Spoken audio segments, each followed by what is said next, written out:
And welcome back to the Rogues of the Garage channel. This is episode 10 of Mail Call, where I open mail cards that I've purchased associated with the Outlaws of Thunder Junction set of Magic cards, along with its expansions, Breaking News and the Big Score, as well as other promotional cards. So let's get to the envelopes. Textured foil for Mindbreak Trap. It is from the Breaking News expansion or sheet. 2 blue, 2 colorless. For an instant, if an opponent casts 3 or more spells this turn, you may pay 0 rather than pay this spell's mana cost. Exile any number of target spells. So this is going to allow you to make sure that opponents do not cast a spell again. They have no ability to recursion of spells in their graveyard. I think this is pretty powerful against spell slinging decks, things of that nature that can dig through their graveyard to bring back spells that they've previously cast. I believe this is referred to as a textured foil. It's a beautiful piece of artwork, right? And its cost kind of shows that. So we're opening up today with Mindbreak Trap.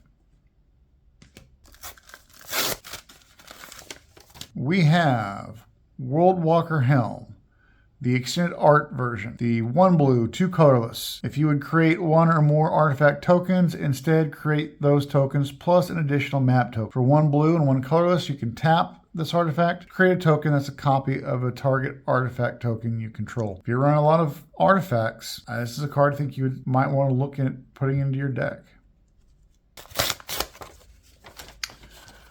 What are these showing?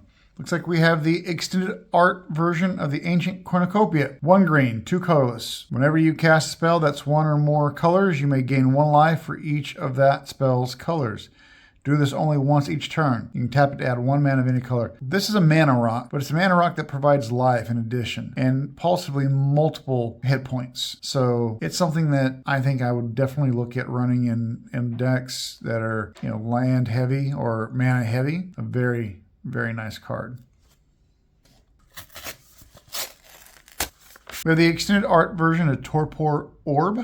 2 colorless. Creatures entering the battlefield do not cause abilities to trigger. Okay, if you're playing what I would think of as a combo deck where you've just got abilities going off left and right based on creatures entering the battlefield, I think of the Spell Slinger deck, the pre-constructed deck of Outlaws of Thunder Junction with Stella Lee as the commander.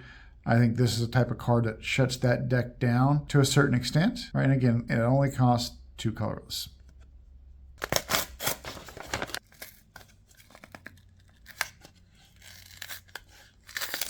We have the Wanted poster of Dak Faden. I believe this is one of the Secret Lair cards. Right? Legendary Planeswalker, 1 red, 1 blue, 1 colorless.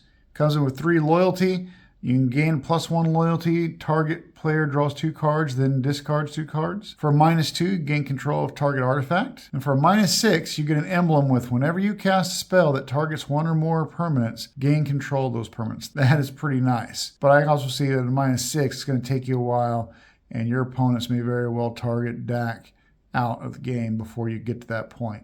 But if you do, if you're able to get there, I like that. I like that ability. Ladies and gentlemen, with that, this episode of Mail Call comes to a close.